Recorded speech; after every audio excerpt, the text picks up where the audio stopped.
Hello students, नमस्कार। Sunrise education में आप सभी का हार्दिक स्वागत है। और हम आगे बढ़ाते हैं इसी पेपर को। तो एक बार ये ज़रूर याद रखिए कि जो भी आप ग्रेड सेकंड की, ग्रेड थर्ड की जो तैयारी कर रहे हो, तो इस पेपर को ज़रूर देखें, क्योंकि ये जो ऊपर की श्रेणी के जो पेपर होते हैं, इनमें से काफ़ी जो है क्वेश्चन उसमें आते हैं। तो आगे बढ़ाते हैं। हम हमारे हो गया था कल 25 क्वेश्चन हो गए थे, और आज चलते हैं नंबर 26वां क्वेश्चन। बहुत सी बार हम ऐसी चीज़ों को हल्के में ले लेते हैं जो जो काफ़ी महत्वपूर्ण होती है। जैसे इसी की बात नहीं, कई बेचारे जो होते हैं चैनल वाले, छोटे छोटे जो या टीचर मानो, वो कई बार अच्छी स्टडी कराते हैं, लेकिन हम क्या है, और ऐसे पढ़ा रहा होगा, तो बहुत सी बार क्या ध्यान नहीं देते हैं। तो मेहनत करके पढ़ाता है तो उसमें से बहुत सी चीज़ें आ जाती है। और जो हाई फाई रहते हैं, जो पहले से चल रहे हैं या जिनकी रेटिंग ज़्यादा है, तो चाहे कितना ही पढ़ाए उसमें से नहीं आए तो नहीं आए। तो ये वाली चीज़ें रहती है। तो एक बार मेरा ही नहीं, कोई अगर मेरे अलावा भी कोई अच्छा पढ़ा रहा हो तो बिल्कुल भी उसका आप देखें। वो तो आप एक दो दिन जब स्टडी करते हो जब पता लग जाता है। तो मैंने पेपर का इसलिए लिया है क्योंकि जब मैंने देखे ना कहीं, मतलब ये एग्जाम पेपर, तो जो ऊपर की श्रेणी के जो पेपर हैं, जैसे फर्स्ट ग्रेड का है उसमें सेकंड ग्रेड में आता है, थर्ड ग्रेड में आता है। सेकंड ग्रेड का जो है इसमें थर्ड ग्रेड में आ जाता है, कई बार थर्ड ग्रेड का सेकंड ग्रेड में आ जाता है। तो प्रश्नों में उलट पुलट होता रहता है ये। तो ज़्यादातर जो क्राइटेरिया इसका फिक्स रहता है, मतलब ये कि इन पेपरों में से ज़्यादा आते हैं। तो क्वेश्चन आगे बढ़ाते हैं हम। मोटापा मोटापा को कम करने में कौन सा आसन सहायक है? मोटापा कम करने में कौन सा आसन सहायक है?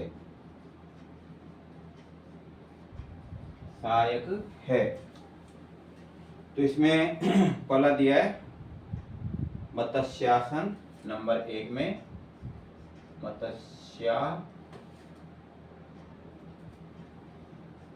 मत्स्यासन, या आप ज्यादा जानते होंगे इसमें। दूसरा गोमुखासन,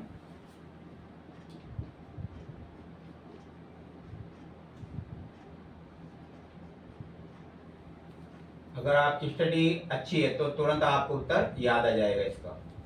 और तीसरा दिया है पश्चिमोत्तानासन।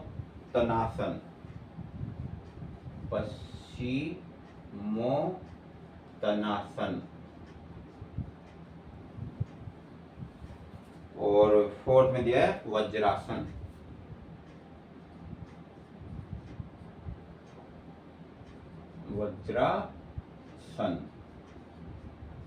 वज्रासन। तो कौन सा राइट है इसमें से? देखिए, तो इसमें से राइट है पश्चिमोत्तानासन, ये इसमें राइट था। इसके बाद में 27 में मानव शरीर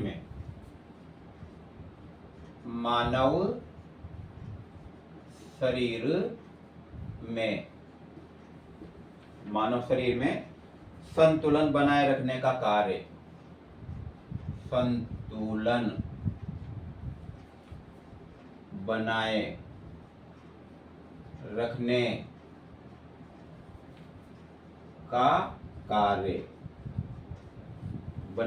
का कार्य निम्न में से कौन सा अंग करता है? एनाटॉमी का क्वेश्चन है। निम्न में से कौन सा अंग करता है?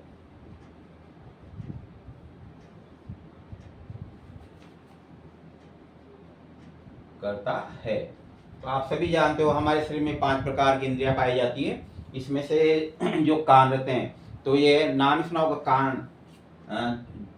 जैसे अभी जैसे और सभी का मतलब बता दें तो टाइम भी जाता है, लेकिन कोई इंपॉर्टेंट चीज रहती तो मैं इसको खोल के बताता हूँ। हमारे शरीर में 5 प्रकार की ज्ञानेंद्रियां है, जैसे त्वचा, नेत्र, और नासिका, जीभ और कान, ये 5 इंद्रियां हैं। तो इसमें से जो कान रहता है उसको क्या बोलते हैं? श्रवण संतुलेंद्रिय। श्रवणो संतुलन इंद्रिय, इसको श्रवण संतुलन इंद्रिय भी कहते हैं कान को। तो नाम जुड़ा हुआ देखो, इसके साथ संतुलो भी जुड़ सकता था ना। तो यहाँ संतुलन अर्थात जो कान रहता है ये संतुलन का कार्य करता है। और हमारे शरीर के जो मस्तिष्क के भाग हैं तो वह जो कानों से जाती सीधी तंत्रिकाएं, वेस्टिबुलर तंत्रिकाएं, तो ये कहाँ जाती है?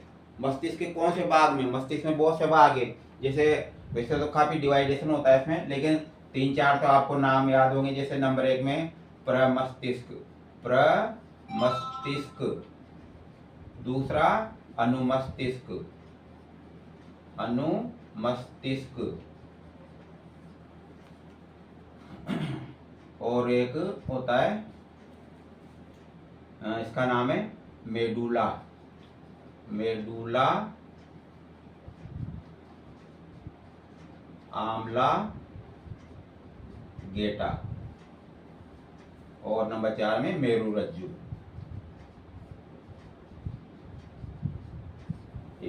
तो ये सब क्या है? ये मस्तिष्क के ही भाग है एक प्रकार से।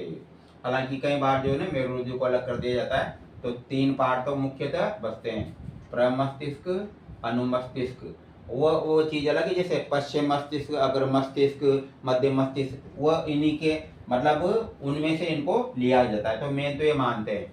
तो मेन में बताना चाह रहा हूँ इसका कि जो कानों पर जो नियंत्रण रखता है वो कौन रहता है? अनुमस्तिष्क रहता है वो। तो जितने भी मांसपेशियां हैं उन पर कौन मतलब अनुमस्तिष्क जो है तंत्रिकाओं द्वारा मांसपेशियों पर नियंत्रण करता है। तो आपने देखा होगा जो ज्यादातर शराब का सेवन करता है तो आपने देखा धीरे धीरे वो क्या हो जाता है, मतलब बहरा भी होने लगता है वो, यानी उसमें कान की क्षमता जो है सुनने की क्षमता कम हो जाती है। और एक चीज और नोट करोगे आपने, जो भी जब वाइन पी मतलब जैसे शराब पी लेता है, जब वो चलता है तो आपने देखा होगा वो लड़खड़ाता हुआ चलता है। इसका रीजन क्या होता है? क्योंकि सबसे ज्यादा एल्कोहल से जो मस्तिष्क का जो भाग प्रभावित होता है वो क्या होता है? अनुमस्तिष्क होता है। इसीलिए अनुमस्तिष्क की तंत्रिकाएं कमजोर होने पर वो पेशियों पर नियंत्रण नहीं कर पाती है, और वो जो रोगियों इसका जो होता है ना शराब पीने वाला, जिसको शराबी कहते हैं, वो लड़खड़ाता हुआ चलता है। तो याद रखना, शराब से मस्तिष्क का कौन सा भाग सबसे ज्यादा प्रभावित होता है? होता है अनुमस्तिष्क होता है वो। तो अनुमस्तिष्क क्या करता है? संतुलन पर भी नियंत्रण करता है ये। तो इस प्रकार से ये, तो इसमें देखते हैं हम मानव शरीर में संतुलन बनाए रखने का कार्य निम्न में से कौन सा अंग करता है? तो कान के 4 भाग दिए हैं ये इसमें। नंबर 1 में कान का पर्दा, कान का पर्दा, दूसरा दिया है इसमें वेस्टिबुलर रीजन, वेस्टिबुलर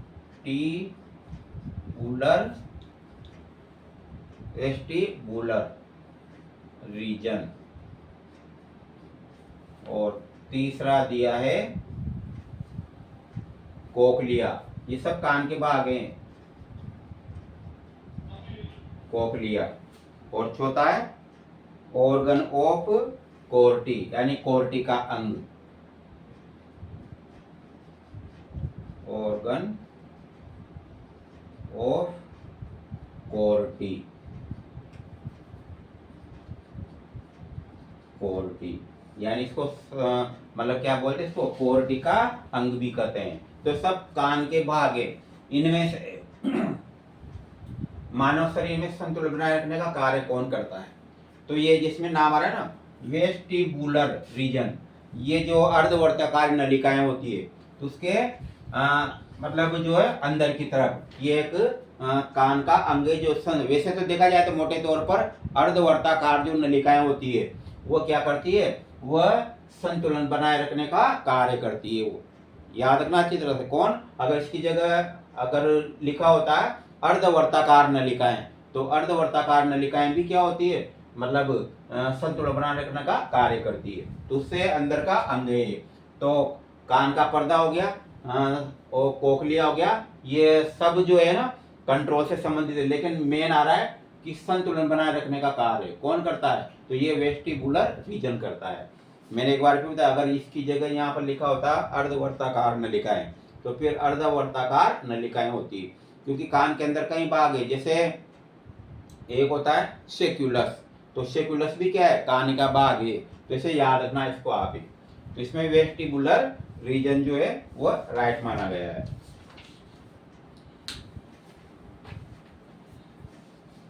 आपने देखा होगा जैसे कई बार झूले पर जब हम नीचे से ऊपर जाते हैं और फिर ऊपर से नीचे उतरते हैं, तो आपने देखा होगा बेसाग लगता है, वो से चिल्लाते हैं। पेड़ तो जरूर है, चाहे कुछ भी हो जाए, लेकिन क्या होता है, अगर उस समय हम अगर कानों को बंद कर लें, यूँ ऐसे कानों में उंगलियां डाल करके, तो शायद फिर कंपन कम होते हैं। फिर जो है ना, जो लगता है डर एक तरह से, और सीधा उसका पेट कहाँ होता है, हार्ट पे होता है, मतलब सामने एक चुभन सी उठती है, जिस समय झूला ऊपर से नीचे आता है, नीचे से ऊपर जाता है जब कम होता है, लेकिन जो नीचे से ऊपर से नीचे आता है तो उस समय, तो ये मतलब जो है ना, ये भी इससे संबंधित है।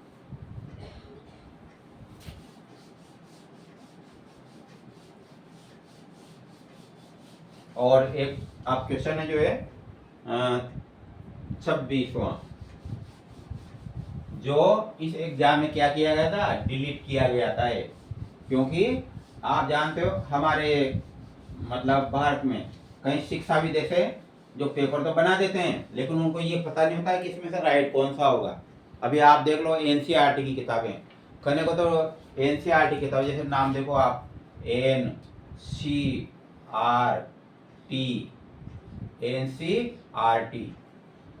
और इसका जैसे खने अर्थ निकले तो नेशनल काउंसिल रिसर्च ट्रेनिंग, तो इसमें एक और नाम निकलता है NCERT, ये तो national council of education research training.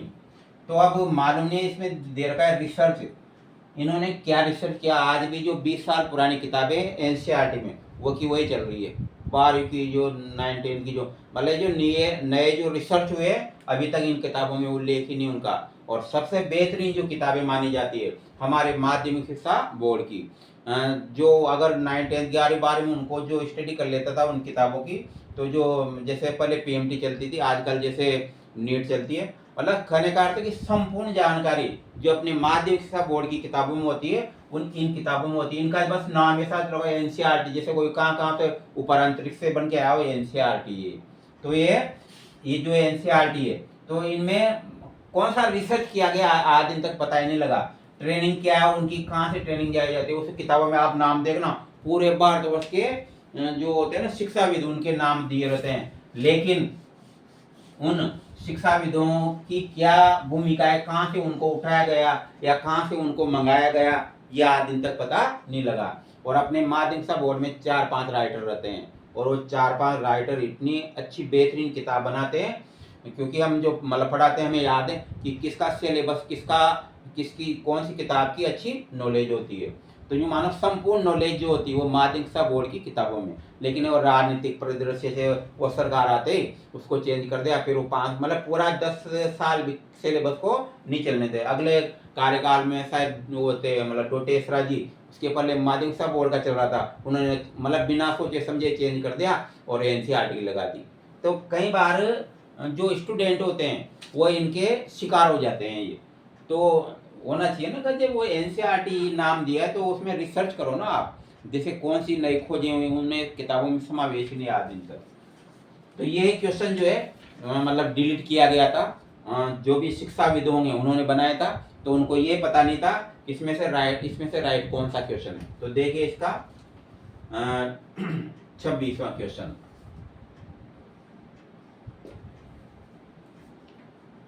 निम्न में से कौन सा एक मोटर एजुकेबिलिटी परीक्षण है। निम्न में से कौन सा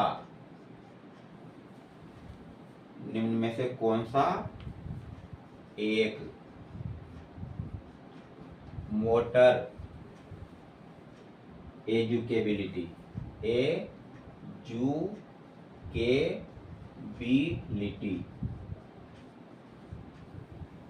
एजुकेबिलिटी टेस्ट है, टेस्ट है।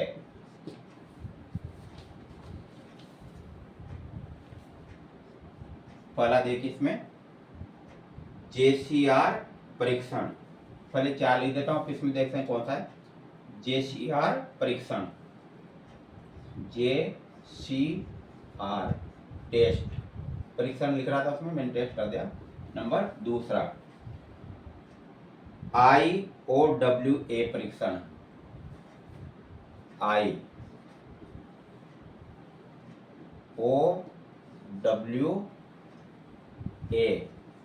टेस्ट।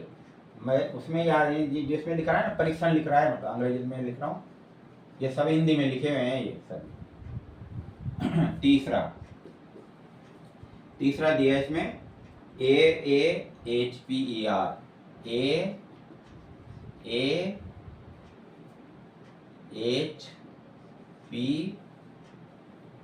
AAHPER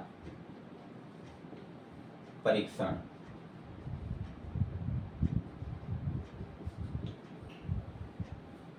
ये मात्राओं में देख लेना, आप ये छोटी की भी लग सकती है, नहीं तो भाई आप मात्राओं को इसमें चलता नहीं। जैसे दिया ना परीक्षण, तो इसमें बढ़ा दिया, कहीं में छोटा देते हैं, तो इसका मतलब टेस्ट समझ लो आप। टेस्ट का होता है परीक्षण। तो ये 4 टेस्ट दिए थे उस समय जब पेपर हुआ था 2022 में। तो एक और बचा इसमें प्लेसमेंट परीक्षण, प्लेसमेंट परीक्षण यानी कि टेस्ट। अब इनमें से कौन सा राइट है? शायद अगर आप शायद डीपली भी स्टडी कर रहे होंगे जब भी आपको इसका उत्तर नहीं मिलेगा, क्योंकि इन चारों में कोई सा उत्तर है ही नहीं। तो ऐसे हैं हमारे मानसिक शिक्षाविद, तो उन्होंने जब पेपर बनाया हुआ तो कम से कम उन्होंने ये नहीं सोचा कि भाई इसमें कुछ उत्तर का तो देना ऑप्शन, तो इसलिए तो विवाद का विषय बन रहे हैं। हर एग्जाम में देख लो आप, उनको शिक्षा इनको इतने पैसे मिलते होंगे पेपर बनाने के लिए, लेकिन उनको मतलब एक ढंग का पेपर नहीं बना सकते हैं ये। तो ये जो चारों हैं इनमें से कोई सा भी राइट नहीं, इसलिए इसमें जो है ना प्रतीक चिन्ह लिख रहा था, ये प्रतीक चिन्ह का मतलब न्यू टाइप्स का है, मतलब ये डिलीट किया गया था ये क्वेश्चन। फिर मैंने इनका एक एक का देखा कि कौन सा टेस्ट किसमें काम आता है। तो इसमें देखिए आप याद तो रखना, आप इसका जरूरी थोड़ी इस टाइप का क्वेश्चन आइए दोबारा, तो ऐसा रिपीट होगा नहीं, तो उसमें से कोई सा एक राइट होगा। तो मेन तो इसका जो उत्तर था, तो पहले तो आंसर बता देता हूं मैं इसका। जो टेस्ट था ना इसका, ये था पूरा मेथेनी जॉनसन, मेथेनी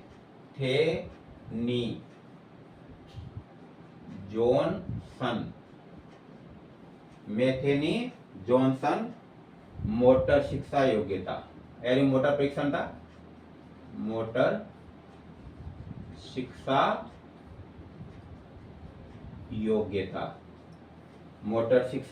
योग्यता। तो ये था उत्तर, तो मतलब मेन जो इसमें नहीं दिया। अब हम चलते हैं कि ये किस किस के टेस्ट हैं ये।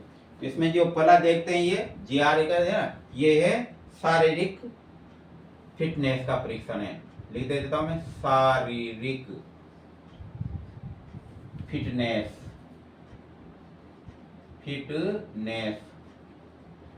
टेस्ट है ये वाला। तो ऐसे याद रखना आप, इससे काफी जानकारी मिलेगी, चाहे डिलीट किया गया था लेकिन इससे पता लगेगा कौन सा टेस्ट किसमें। तो आप जो भी बुक्स पढ़ रहे होंगे या कंपटीशन क्लास ज्वाइन कर रहे हो उसमें आपको पता लग जाएगा। इसके बाद दिया है IOW परीक्षण, तो ये मानसिक विकृति का टेस्ट है, दूसरा वाला मानसिक विकृति परीक्षण है, यानी कि दूसरा वाला। और जो तीसरा दिया है ये शारीरिक स्वास्थ्य व फिटनेस का परीक्षण है, शारीरिक स्वास्थ्य व फिटनेस क्योंकि आप जानते हो जब सारी स्वास्थ्य बढ़िया होगा जब भी फिटनेस होगा, तो फिटनेस टेस्ट है ये। और इसके बाद में प्लेसमेंट टेस्ट, तो ये है, ये देखा जाए तो इसमें दिया है कि ये कोई विशेष इंडिविजुअल परीक्षण वाला टेस्ट नहीं है, फिर भी इसमें जो है ना विशेष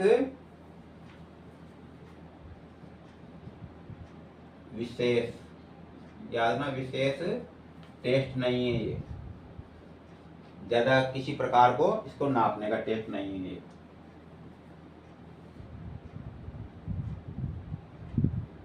ये संरचनात्मक, मानसिक, संरचनात्मक व मानसिक टेस्ट है ये। हालांकि ये टेस्ट और से भी किए जाते हैं, लेकिन ये कोई विशेष नहीं। प्लेसमेंट ने जो बनाया था तो उस समय ये संरचनात्मक और मानसिक जो है उसका टेस्ट है ये। इस प्रकार से ये क्वेश्चन था। और अब चलते हैं हम, नंबर 26 हो गया था। अच्छा 26 हो गया, इसके बाद 28 था ये, इससे कौन सा टेस्ट, हाँ क्रम में अपन ने देखा नहीं था ना, तो कान का पर्दा हो गया था, ये 27 नंबर पे था और ये नंबर था 28वें नंबर का क्वेश्चन था ये। अब एक 29वें नंबर का क्वेश्चन, छूटा तो नहीं, कोई क्रम से चल रहे हैं पर। इसके बाद में 29 में, ओलंपिक कमेटी ने किस वर्ष में प्रदर्शन को, ओलंपिक कमेटी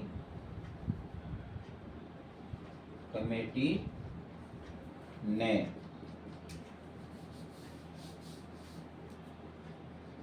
किस वर्ष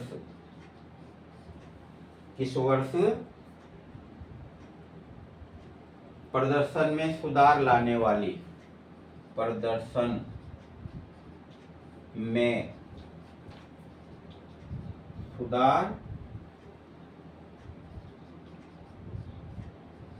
लाने वाली, प्रदर्शन में सुधार लाने वाली मादक द्रव्य, यानी मादक द्रव्य पदार्थ, मादक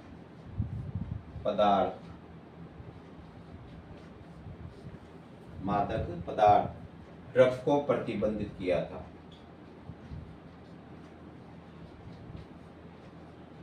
प्रतिबंधित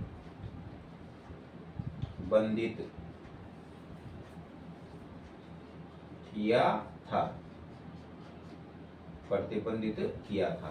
तो वर्ष पूछा है इसमें, आप जानते हो ड्रग्स के बारे में, ड्रग्स से जहाँ पेशेवर जो खिलाड़ी है वो दरार हो जाता है, और इस ड्रग्स का सेवन करने वाला खिलाड़ी आगे, मतलब आगे निकल जाता है। तो इसलिए प्रतिबंधित किया गया इन ड्रग्स को, जितने भी खेलों में जो होते हैं ना। तो इसमें खेलों से संबंधित एक और दो एक चीजें बताता हूँ मैं। वाडा ये विश्व एंटी डोपिंग एजेंसी, यानी वर्ल्ड एंटी डोपिंग एजेंसी, याद रखना है। कौन सा, किसका नाम है, वाडा। इसका जो मुख्यालय वो जो कनाडा है उसके मॉन्ट्रियल शहर में है, मॉन्ट्रियल शहर में इसका वाडा का मुख्यालय। पूरा नाम वर्ल्ड एंटी डोपिंग एजेंसी, यानी कि विश्व, अब एंटी है ना विश्व, तो एंटी का मतलब क्या होता है, निरोधी, यानी कि निरोधक, और ड्रग्स एजेंसी यानी कि अभिकरण, इस प्रकार से ना। एक होता है नाडा, ये समझ गए होंगे आप, नेशनल एंटी डोपिंग एजेंसी, मतलब राष्ट्रीय, नेशनल का मतलब राष्ट्रीय एंटी डोपिंग एजेंसी। तो ये भारत की है, मतलब एक तरह से, और ये विश्व स्तर पर है। तो ये दोनों जांच जो है ना, अभिकरण एक प्रकार के, जो ड्रग्स से संबंधित नाम आ रहा है ना एंटी डोपिंग इसके, तो कमेटी ने तो पहला है इसका 1923, दूसरा है 1948, तीसरा है 1967 67 और नंबर 4 में 1972। तो कौन से वर्ष किया था? ये किया था 1967 में। प्रतिबंधित यानी ये नियम बना था इस वर्ष से। तो जो खिलाड़ी थे ना, कई खिलाड़ी जो इनका उपयोग कर रहे थे उनको बाहर किया गया था। और इसके बाद चलते हैं, लास्ट क्वेश्चन है, बाकी कल स्टडी करेंगे।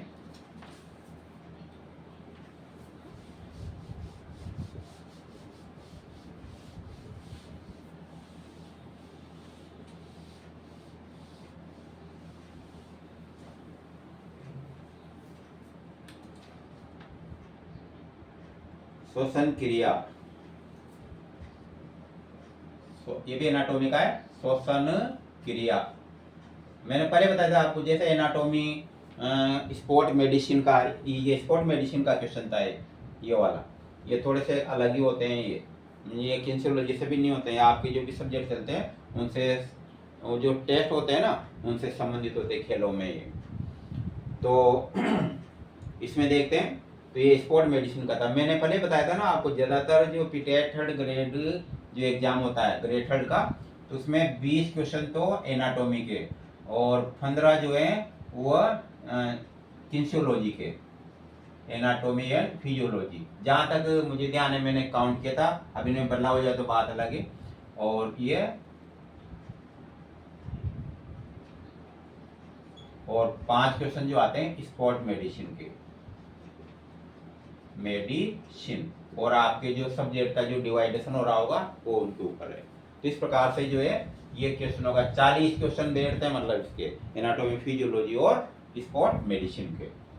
तो ये वाला जो है ये भी क्या है, एनाटॉमी का है।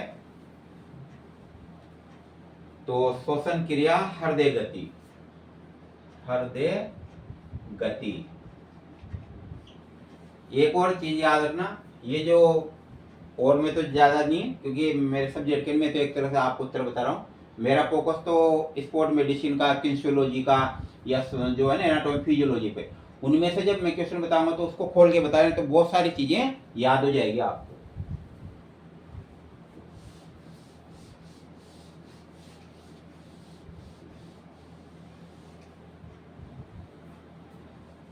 तो इसमें देखिए, तो श्वसन क्रिया, हृदय गति व रक्तचाप को, व रक्तचाप को, रक्तचाप को कौन नियंत्रित करता है? कौन नियंत्रित करता है? मैं इसमें लगी मात्रा है, नियंत्रित करता है। तो पहला दिया है इसमें सेरिबेलम, सेरिबेलम। अब ऐसे चक्कर पड़ता है, देखो बहुत चीजों का हिंदी के साथ साथ अंग्रेजी भी याद होना जरूरी है। ये ठीक है, साइंस वाले को तो पता होता है, लेकिन जो आप जैसे बीटेक ट्रेनिंग कर रहे हैं तो इसका मतलब ट्रेनिंग करके आए हो तो हो सकता है वहाँ पढ़ाए हो। और दूसरा जो होता है हिंदी, इसमें हिंदी मीडियम वाले भी रहते हैं। हिंदी मीडियम वाले जो आर्ट्स एंड जो स्टूडेंट रहते हैं वो रहते हैं, तो उनको पता ही नहीं होगा दोस्तों को। तो ये होता है अनुमस्तिष्क। अब अनुमस्तिष्क को लिखते हैं, आपको नाम याद आ गया, हाँ कि ये मस्तिष्क की सरनामे हमने स्टडी की थी। तो अनुमस्तिष्क, लेकिन वहां नहीं था अनुमस्तिष्क, याद रखना आप, ये क्या लिखा हुआ था कि और सेरिबेलम लिखा हुआ था। इसका मतलब होता है अनुमस्तिष्क। अभी भी अपने टॉपिक में आया था ये। और दूसरा है हाइपोथैलेमस, ये इसी नाम से आया था, हाइपोथैलेमस। क्या है ये सर्वोच्च कमांडर माना जाता है, मतलब अंतःस्रावी ग्रंथियों का सर्वोच्च कमांडर। भाई मास्टर ग्रंथि किसे कहते हैं? पीयूष ग्रंथि को याद है, पीयूष ग्रंथि। ये सबसे छोटे आकार की ग्रंथि भी पीयूष ग्रंथि मस्तिष्क में पाई जाती है। ये 3 ग्रंथियां कहाँ पाई जाती है मस्तिष्क में? कौन कौन सी? एक तो हाइपोथैलेमस, और एक पीयूष ग्रंथि, एक है शंकु रूपी ग्रंथि, शंकु रूपी, जिसको पीनियल काय भी कहते हैं, पीनियल काय, इसको पीनियल काय भी कहते हैं। तो ये 3 ग्रंथियां, हाइपोथैलेमस, पीयूष ग्रंथि, शंकु रूपी यानी पीनियल काइल। अपन जो कहते हैं ना सबसे महत्वपूर्ण यानी कि जो नियंत्रणकारी ग्रंथि ये हाइपोथैलेमस है। ये इसको सर्व अंतःस्रावी ग्रंथियों का सर्वोच्च कमांडर कहा जाता है, क्योंकि ये किस पर नियंत्रण करता है? पीयूष ग्रंथि पर। और पीयूष ग्रंथि फिर क्या करती है? हमारे शरीर में जितनी भी अंतःस्रावी ग्रंथियां हैं, एडिनल ग्रंथि, अग्नाशय ग्रंथि, थाइमस ग्रंथि, जितनी भी अंतःस्रावी ग्रंथियां हैं उन सब पर नियंत्रण कौन करती है? पीयूष ग्रंथि। इसलिए इसको मास्टर ग्रंथि कहते हैं। तो ये हाइपोथैलेमस वो है। इसके अलावा एक और याद रखना, हाइपोथैलेमस ये ताप नियंत्रण भी करता है। क्या करता है? हमारे शरीर के ताप को नियंत्रित करता है। आपने देखा होगा जिस समय बुखार बहुत फीवर ज्यादा चढ़ जाता है, तापमान ज्यादा हो जाता है शरीर का, तो डॉक्टर क्या बोलता है? ये आप सभी जानते हो, मस्तिष्क पर गीली पट्टियां रखी जाती है। तो गीली पट्टियां क्यों रखी जाती है? मस्तिष्क कौन सा लॉजिक है? क्योंकि मस्तिष्क में क्या है? हाइपोथैलेमस है। जब ये ताप बढ़ा देता है तो फिर क्या करता है? शरीर का तापमान बढ़ेगा, तो फिर इसको रखा जाता है, इसको मतलब ठंडी जो पट्टियां रहती है ना उनको रखा जाता है पानी में भिगो करके, ठंडे पानी की पट्टियों को। तो ये हाइपोथैलेमस है ये। और उसके बाद में वो बात लगी, जैसे कई बार चोट लग जाती है, मतलब मस्तिष्क में दर्द ज्यादा हो रहा है तो वो गर्म पट्टियां रखते हैं, उसका भी वही लॉजिक रहता है। तो हाइपोथैलेमस। और तीसरा जो होता है ये है थैलेमस। थैलेमस ये भी इसी का भाग है, इसी के पास रहता है थैलेमस। और यानी मस्तिष्क का भाग है। और होता है मेडुला ऑब्लांगेटा। Medulla oblongata. तो इन चारों में से कौन नियंत्रित करता है? किसको? श्वसन क्रिया, हृदय गति एवं रक्तचाप को। रक्तचाप का मतलब बीपी, ब्लड प्रेशर, उनको इन चारों में से कौन नियंत्रित करता है? तो अर्थ निकालिए। अगर आपकी स्टडी सॉलिड है तो तुरंत आपको उत्तर याद आ जाएगा इसका।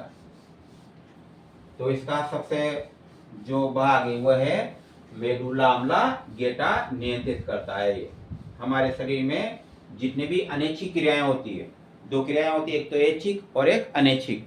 तो अनैच्छिक क्रियाओं पर जो होता है, हालांकि यूं कि अनैच्छिक क्रियाओं पर जो मेरुरज्जु का भी नियंत्रण होता है, मेरुरज्जु प्रतिवर्ती क्रियाओं को नियंत्रित करता है, लेकिन जो श्वसन से और हृदय से संबंधित जो अनैच्छिक क्रियाएं उनको मेडुला ऑब्लांगेटा नियंत्रित करता है। तो इसमें कौन सा राइट है? Medulla oblongata.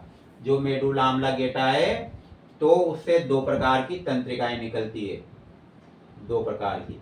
एक तो निकलती है त्वरक तंत्रिका, त्वरक तंत्रिका, और एक निकलती है मंदक तंत्रिका, तंत्रिका। तो ये तो क्या करती है? जो क्रिया होती है ना गति की, तो देखो त्वरक मतलब गति बढ़ाती है, ये गति को बढ़ाती है तंत्रिका, ये गति को क्या करती है? कम करती है ये। तो इस प्रकार से मेडुला ऑब्लांगेटा क्या करता है? श्वसन क्रिया को, हृदय गति को और रक्तचाप को क्या करता है? नियंत्रित करता है, मतलब आवश्यकतानुसार बढ़ाता है। अगर ये भाग ज्यादा प्रभावित हो गया तो फिर क्या हो जाएगा? मतलब ज्यादा मतलब जैसे उत्तेजित हो गया तो गति बढ़ेगी। और अगर ये इसमें जैसे किसी प्रकार से कुछ प्रॉब्लम आ गई, यानी क्रियाविधि में कुछ मतलब ये जैसे कमी आ गई, तो इस क्रिया को क्या कर देगा? कम कर देगा ये। इस प्रकार से मेडुला ऑब्लांगेटा, याद रखना ये दो तंत्रिकाएं पाई जाती है, त्वरक तंत्रिका और मंदक तंत्रिका।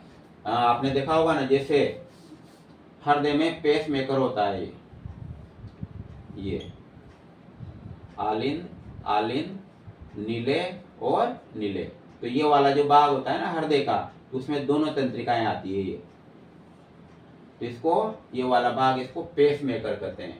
पेस मेकर मतलब हृदय नियंत्रक, हृदय नियंत्रक। तो उस पर किसका नियंत्रण होता है? मेडुला ऑब्लांगेटा का। तो इस प्रकार से ये स्टडी थी आज। इसमें काफी अच्छे क्वेश्चन आए बीच बीच एनाटॉमी और फिजियोलॉजी के, और मैंने भी अच्छी तरह से समझाने का प्रयास किया। और जैसे वही स्टूडेंट जो स्टडी करते हैं रोजाना, वह तो आपको भी बहुत बहुत धन्यवाद। जो दूसरे स्टूडेंट अगर कोई जुड़े नए, जो चाहे वो जैसे बीपीएड वाले नहीं हो, कोई दूसरे हो, या जैसे बीएमसी करने में दूसरे हो, तो आपको भी बहुत बहुत धन्यवाद। बिल्कुल आप थोड़ा सा ये कष्ट करना है, ठीक है, सब्सक्राइबर करो मत करो आपकी इच्छा, लेकिन अगर जैसे अच्छा लगे तो लाइक जरूर करें। इससे क्या होता है, जो पढ़ाने वाला होता है, मेरी बात नहीं, अगर कोई आप दूसरा भी चैनल देख रहे हो इसमें आपको अच्छी जानकारी मिले तो थोड़ा सा आप लाइक कर दें उसको, और अगर इसमें कुछ थोड़ी बहुत कमी रहे तो इसको जरूर बताएं। अभी तक तो ये जो बोर्ड है उसे चल रहे हैं, बाद में ईश्वर ने चाहा तो डिजिटल बोर्ड भी आ जाएगा, इलेक्ट्रॉनिक बोर्ड जिसको कहते हैं। तो अभी तक तो जो भी स्टूडेंट जुड़ रहे हैं, तो मेरी ये आपसे आपको शुभकामनाएं कि आपका जल्दी से नंबर आए और आगे आप जो है तरक्की की राह पर बढ़ो आगे। बाकी कल स्टडी करें।